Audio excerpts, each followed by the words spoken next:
ಭಾಗ 2ರಲ್ಲಿ ರಾಜ್ಯಶಾಸ್ತ್ರ ವಿಭಾಗದ 3ನೆಯ ಪಾಠ ರಾಜ್ಯ ಸರ್ಕಾರ ಅಂತಕ್ಕಂಥ ಪಾಠದ ಅಭ್ಯಾಸ ಪ್ರಶ್ನೋತ್ತರಗಳನ್ನು ನೋಡೋಣ.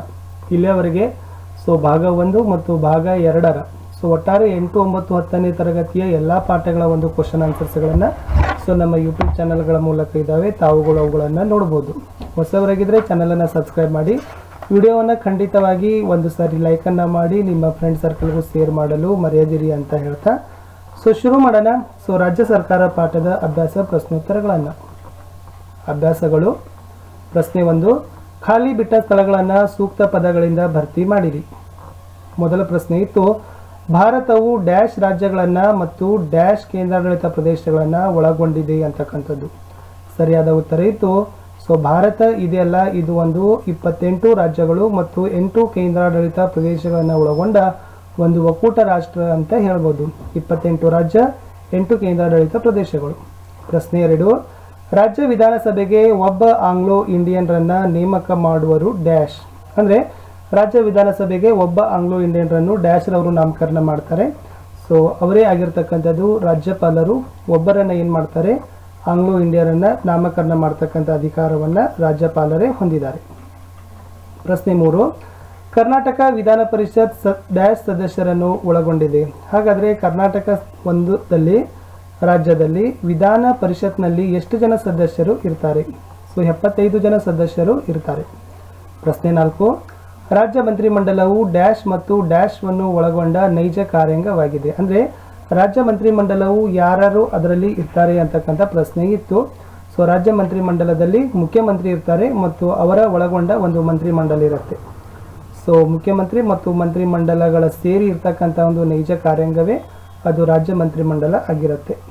ಪ್ರಶ್ನೆ 5, ರಾಜ್ಯಪಾಲರನ್ನು ಡ್ಯಾಶ್ ರವರು ನೇಮಿಸುತ್ತಾರೆ ಅಂತ ಇದೆ. ರಾಷ್ಟ್ರಪತಿ, ರಾಷ್ಟ್ರಾಧ್ಯಕ್ಷರೇ ಏನು ಮಾಡ್ತಾರೆ, ರಾಜ್ಯಪಾಲರನ್ನು ನೇಮಿಸ್ತಕ್ಕಂಥ ಅಧಿಕಾರವನ್ನು ಹೊಂದಿದ್ದಾರೆ. ಕಡೆಯ ಪ್ರಶ್ನೆ ಇದೆ, 6ನೇ ಪ್ರಶ್ನೆ, ರಾಜ್ಯದ ಅಡ್ವೊಕೇಟ್ ಜನರಲ್ರನ್ನ ಯಾರು ನೇಮಕ ಮಾಡ್ತಾರೆ? ರಾಜ್ಯದ ಅಡ್ವೊಕೇಟ್ ಜನರಲ್ ರವರನ್ನ ನೇಮಕ ಮಾಡೋರು ರಾಜ್ಯಪಾಲರೇ ಆಗಿರ್ತಾರೆ. ಇಷ್ಟು 6 ಬಿಟ್ಟ ಸ್ಥಳ ಮಾದರಿಯ ಪ್ರಶ್ನೆಗಳು ಆಗಿದ್ದವು. ಇನ್ನು ಮುಂದೆ ನೋಡೋದಾದ್ರೆ ಮುಖ್ಯ ಪ್ರಶ್ನೆ 2ರಲ್ಲಿದೆ, ಕೆಳಗಿನ ಪ್ರಶ್ನೆಗಳಿಗೆ ನೀವುಗಳು ಗುಂಪುಗಳಲ್ಲಿ ಚರ್ಚೆಯನ್ನು ಮಾಡಿ ಉತ್ತರಗಳನ್ನು ಬರಿಬೇಕು. ಮೊದಲ ಪ್ರಶ್ನೆ ನೋಡೋಣ ಏನಿದೆ ಅಂತಂದ್ರೆ, ರಾಜ್ಯ ವಿಧಾನಸಭೆಯ ರಚನೆಯನ್ನ ವಿವರಿಸಿರಿ ಅಂತ ಇದೆ. ರಾಜ್ಯ ವಿಧಾನಸಭೆ ಯಾವ ತನಾಗಿ ರಚನೆಗೊಂಡಿದೆ ಅಂತಕ್ಕಂಥ ಪ್ರಶ್ನೆಯನ್ನ ಕೇಳಿದ್ದಾರೆ. ಒಂದು ರಾಜ್ಯದ ವಿಧಾನಸಭೆಯ ಸದಸ್ಯರು ಜನರಿಂದ ನೇರವಾಗಿ ಸಾರ್ವತ್ರಿಕ ಚುನಾವಣೆಗಳ ಮೂಲಕ ಆಯ್ಕೆ ಆಗ್ತಕ್ಕಂಥ ಸದಸ್ಯರಾಗಿರ್ತಾರೆ. ಒಂದು ನಿಯಮ ಇದೆ, ಏನಿದೆ ಅಂದರೆ ಭಾರತದ ಯಾವುದೇ ರಾಜ್ಯದ ವಿಧಾನಸಭಾ ಸದಸ್ಯರ ಸಂಖ್ಯೆ 500ಕ್ಕಿಂತ ಹೆಚ್ಚಿಗೆ ಅಥವಾ 60ಕ್ಕಿಂತ ಕಡಿಮೆ ಇರಬಾರದು ಅಂತಕ್ಕಂಥ ನಿಯಮವನ್ನು ಸಹಿತ ಮಾಡಿದ್ದಾರೆ. ಆದರೆ ಗೋವಾ ಮತ್ತು ಮಿಜೋರಾಂ ಅಂತಕ್ಕಂಥ ರಾಜ್ಯಗಳಲ್ಲಿ 40 ಸದಸ್ಯರನ್ನು ಕೂಡ ನಾವು ಏನು ಮಾಡ್ತೀವಿ, ನೋಡ್ತೀವಿ. ಇಲ್ಲಿ ಕರ್ನಾಟಕದ ವಿಧಾನಸಭೆ ಸದಸ್ಯರ ಸಂಖ್ಯೆ 224 ಇದೆ ಮತ್ತು ಒಬ್ಬರು ಆಂಗ್ಲೋ ಇಂಡಿಯನ್ರನ್ನು ಏನು ಮಾಡ್ತಾರಪ್ಪ ಅಂದರೆ ರಾಜ್ಯಪಾಲರು ನೇಮಕ ಮಾಡ್ತಾರೆ. 224 ಜನರಿಂದ ಚುನಾಯಿತರಾದರೆ ಒಬ್ಬರು ಆಂಗ್ಲೋ ಇಂಡಿಯನ್ರು ರಾಜ್ಯಪಾಲರು ನಾಮಕರಣ ಮಾಡ್ತಾರೆ. ಒಟ್ಟಾರೆ 225 ಜನ ರಾಜ್ಯ ವಿಧಾನಸಭೆ ಸದಸ್ಯರು ಆಗಿರ್ತಾರೆ ಅಂತಕ್ಕಂಥದ್ದು ಇದು ರಾಜ್ಯ ವಿಧಾನಸಭೆಯ ರಚನೆಯಲ್ಲಿರ್ತಕ್ಕಂಥ ಅಂಶಗಳು. ಪ್ರಶ್ನೆ 2, ರಾಜ್ಯ ವಿಧಾನ ಪರಿಷತ್ ಸದಸ್ಯರನ್ನ ಯಾವ ಕ್ಷೇತ್ರಗಳನ್ನು ಪ್ರತಿನಿಧಿಸ್ತಾರೆ ಅಂತಕ್ಕಂಥದ್ದು. ಹಾಗಾದರೆ ಈ ವಿಧಾನ ಪರಿಷತ್ ಇದೆಯಲ್ಲ, ಈ ವಿಧಾನ ಪರಿಷತ್ನಲ್ಲಿರ್ತಕ್ಕಂಥ ಸದಸ್ಯರು ಯಾವ ಕ್ಷೇತ್ರಗಳಿಂದ ಪ್ರತಿನಿಧಿಯನ್ನು ಮಾಡ್ತಾರೆ ಅಂತಕ್ಕಂಥ ಪ್ರಶ್ನೆ ಇದೆ.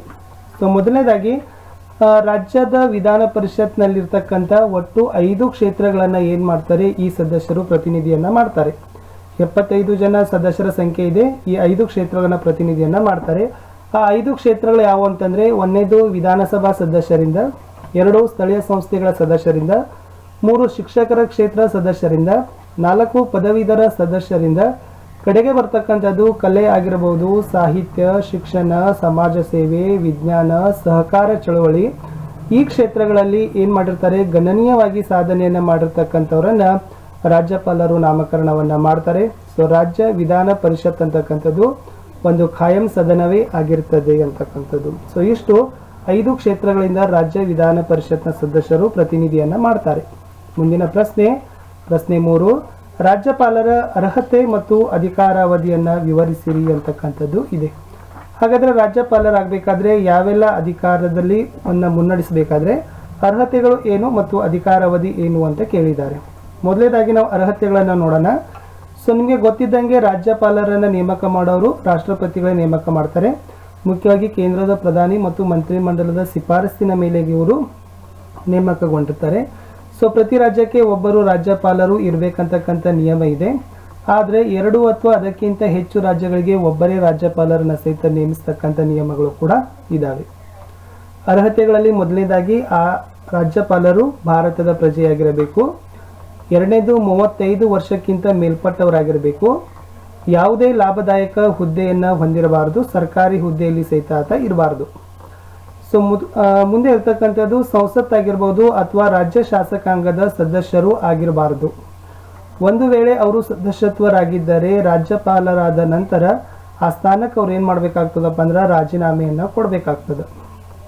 ಇಷ್ಟು ರಾಜ್ಯಪಾಲರ ಅರ್ಹತೆಗಳು ಇದ್ದವು. ಇನ್ನು ರಾಜ್ಯಪಾಲರ ಅಧಿಕಾರಾವಧಿ ನೋಡೋದಾದರೆ 5 ವರ್ಷಗಳು ಮಾತ್ರ ಇರ್ತದೆ. ಆದರೆ ಮುಂದಿನ ರಾಜ್ಯಪಾಲರು ನೇಮಕವಾಗುವವರೆಗೆ ಸಾಮಾನ್ಯವಾಗಿ ಅಧಿಕಾರದಲ್ಲಿ ಇವರು ಏನು ಮಾಡ್ತಾರೆ, ಮುಂದನ್ನು ವರಿತಾರೆ. ಕೇಂದ್ರ ಮಂತ್ರಿಮಂಡಲದ ಸಲಹೆ ಮೇರೆಗೆ ರಾಷ್ಟ್ರಪತಿಗಳು ರಾಜ್ಯಪಾಲರನ್ನ ಅವಧಿಯ ಮುಂಚಿತವಾಗಿಯೇ ವಾಪಸ್ಸನ್ನು ಸಹಿತ ಕರೆಸಿಕೊಳ್ಳಬಹುದು ಅಂತಕ್ಕಂಥದ್ದು ಇವರ ಒಂದು ಅಧಿಕಾರಾವಧಿಯಲ್ಲಿ ಇರ್ತದೆ. ಈ ಪಾಠದ ಕಡೆಯ ಪ್ರಶ್ನೆಗೆ ಹೋಗೋಕ್ಕಿಂತ ಮುಂಚೆ ದಯಮಾಡಿ ತಾವು ವಿಡಿಯೋವನ್ನು ಲೈಕ್ ಮಾಡಿ, ನಿಮ್ಮ ಫ್ರೆಂಡ್ ಸರ್ಕಲ್ಗಳಿಗೆ ಶೇರ್ ಮಾಡಿ, ಹಾಗೂ ನಿಮ್ಮ ಶಾಲೆಯ ಮತ್ತು ಗೆಳೆಯರ ವಾಟ್ಸಪ್ ಗ್ರೂಪ್ಗಳಲ್ಲಿನೂ ಕೂಡ ಇವುಗಳನ್ನು ಹಂಚಿಕೊಳ್ಳಲಿಕ್ಕೆ ಮರೆಯದಿರಿ. ಸೊ ಟೆಲಿಗ್ರಾಮ್ ಗ್ರೂಪ್ ಇದೆ, ಅದಕ್ಕೂ ಕೂಡ ತಾವು ಬಂದು ಸೇರಿಕೊಳ್ಳಿ. ಪಾಠದ ಕಡೆಯ ಪ್ರಶ್ನೆ, ಮುಖ್ಯಮಂತ್ರಿಯವರ ಬಗ್ಗೆ ಒಂದು ಟಿಪ್ಪಣಿ ಬರೆಯಿರಿ ಅಂತಕ್ಕಂಥ ಪ್ರಶ್ನೆ ಇದೆ. ಸಾಮಾನ್ಯವಾಗಿ ಮುಖ್ಯಮಂತ್ರಿಯವರು ರಾಜ್ಯ ಸರ್ಕಾರದ ಮುಖ್ಯಸ್ಥರು ಆಗಿರ್ತಾರೆ. ಆ ಸರ್ಕಾರದ ಯಶಸ್ಸಾಗಿರಬಹುದು ಮತ್ತು ಅವನತಿ ಮುಖ್ಯಮಂತ್ರಿಗಳ ಮೇಲೆ ಅವರ ವರ್ಚಸ್ಸನ್ನೇ ಆಧರಿಸಿದೆ. ಇವರು ಮಂತ್ರಿಮಂಡಲದಾಗಿರ್ಬೋದು, ಶಾಸಕಾಂಗದಾಗಿರ್ಬೋದು ಮತ್ತು ಬಹುಮತ ಪಡೆದ ಪಕ್ಷದ ನಾಯಕರಾಗಿರ್ತಾರೆ. ಸೊ ಇವರು ಯಾವುದಾದರೂ ಒಂದು ಸದನದ ಸದಸ್ಯರಾಗಿರಲೇಬೇಕು. ಅದು ವಿಧಾನಸಭೆ ಅಥವಾ ವಿಧಾನ ಪರಿಷತ್ ಆಗಿರಬೇಕು. ಸೊ ಮುಖ್ಯವಾಗಿ 6 ತಿಂಗಳ ಒಳಗೆ ಯಾವುದಾದರೂ ಇನ್ ಕೇಸ್ ಯಾರಾದರೂ ಸದನದ ಸದಸ್ಯರಲ್ಲದೆ ಮುಖ್ಯಮಂತ್ರಿ ಆದರೆ ಮುಂದಿನ 6 ತಿಂಗಳ ಒಳಗಾಗಿ ಯಾವುದಾದರೂ ಒಂದು ಸದನದ ಸದಸ್ಯತ್ವ ಅವರು ಹೊಂದಿರಲೇಬೇಕು. ಯಾರು? ಮುಖ್ಯಮಂತ್ರಿಗಳು. ಇವರ ಅಧಿಕಾರ ಮತ್ತು ಕಾರ್ಯಗಳನ್ನು ನೋಡೋದಾದರೆ ಮೊದಲನೇದಾಗಿ ಇವರು ಸಚಿವರ ಪಟ್ಟಿಗಳನ್ನು ಸಿದ್ಧಪಡಿಸ್ತಾರೆ. ಆಮೇಲೆ ನೇಮಕಕ್ಕಾಗಿ ರಾಜ್ಯಪಾಲರಿಗೆ ಶಿಫಾರಸನ್ನು ಮಾಡ್ತಾರೆ. ಆಮೇಲೆ ತಮ್ಮ ಮಂತ್ರಿಮಂಡಲದಲ್ಲಿರ್ತಕ್ಕಂಥ ಸಚಿವರುಗಳಿಗೆ ಖಾತೆಗಳನ್ನು ಹಂಚ್ತಕ್ಕಂಥದ್ದಾಗಿರ್ಬೋದು, ಖಾತೆಗಳನ್ನು ಬದಲಾವಣೆಯನ್ನು ಮಾಡಲಿಕ್ಕೆ ರಾಜ್ಯಪಾಲರಿಗೆ ಶಿಫಾರಸನ್ನು ಸಹಿತ ಇವರು ಮಾಡ್ತಾರೆ. ಯಾವುದಾದರೂ ಮಂತ್ರಿ ಕರ್ತವ್ಯನಿಷ್ಠ ಹೊಂದಿಲ್ಲ ಅಥವಾ ಮಂತ್ರಿಮಂಡಲದ ವಿರುದ್ಧ ವರ್ಚಸ್ಸು ಕ್ರಿಮಿನಲ್ ಅಪರಾಧವನ್ನು ಹೊಂದಿದ್ದರೆ ಅವರನ್ನು ಸಂಪುಟದಿಂದ ವಜಾ ಮಾಡುವ ಸಲುವಾಗಿ ರಾಜ್ಯಪಾಲರಿಗೆ ಶಿಫಾರಸನ್ನು ಸಹಿತ ಮಾಡಬಹುದು. ಮುಖ್ಯಮಂತ್ರಿಗಳು ಸರ್ಕಾರದ ಮುಖ್ಯಸ್ಥರಾಗಿರ್ತಾರೆ. ನೀತಿ ನಿರೂಪಣೆಯಲ್ಲಿ ಇವರ ಪಾತ್ರ ಬಹಳಷ್ಟು ಮುಖ್ಯದಾಗಿರ್ತದೆ.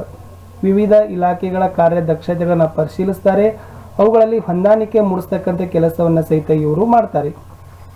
ಆಮೇಲೆ ಅವಧಿಗೆ ಮುಂಚೆವಾಗಿ ಒಂದು ವಿಧಾನಸಭೆಯನ್ನು ವಿಸರ್ಜಿಸಿ ರಾಜ್ಯಪಾಲರಿಗೆ ಶಿಫಾರಸನ್ನು ಮಾಡ್ತಕ್ಕಂಥದ್ದು ಕೂಡ ಕೆಲಸ ಮುಖ್ಯಮಂತ್ರಿಗಳದ್ದಾಗಿದೆ. ಮುಖ್ಯಮಂತ್ರಿಗಳು ರಾಜ್ಯಪಾಲರು ಮತ್ತು ಸಚಿವ ಸಂಪುಟದ ನಡುವೆ ಒಂದು ಸಂಪರ್ಕ ಸೇತುವೆಯಾಗಿ ಕೆಲಸವನ್ನು ಮಾಡ್ತಾರೆ. ಕಡೆಯದಾಗಿ ಇವರು ರಾಜ್ಯಪಾಲರಿಗೆ ಸಲಹೆಗಾರರಂತಿದ್ದು ವಿವಿಧ ಹುದ್ದೆಗಳ ನೇಮಕಾತಿಗಾಗಿ ತಮ್ಮ ಶಿಫಾರಸನ್ನು ಮಾಡ್ತಕ್ಕಂಥ ಕೆಲಸ ಮುಖ್ಯಮಂತ್ರಿಗಳದ್ದು ಆಗಿದೆ. ಸೊ ಧನ್ಯವಾದಗಳು ವಿದ್ಯಾರ್ಥಿಗಳು. ಇಲ್ಲಿಯವರೆಗೆ ವಿಡಿಯೋವನ್ನು ವೀಕ್ಷಿಸಿದ್ದಕ್ಕಾಗಿ ದಯಮಾಡಿ ವಿಡಿಯೋವನ್ನು ಲೈಕ್ ಮಾಡಿ, ಶೇರ್ ಮಾಡಿ. ಹೊಸಬರಾಗಿದ್ದರೆ ಸಬ್ಸ್ಕ್ರೈಬ್ ಮಾಡಲು ಸಹಿತ ಮರೆಯದಿರಿ. ಮತ್ತೆ ಸಿಗೋ ಹೊಸ ಪಾಠದಲ್ಲಿ. Thank you.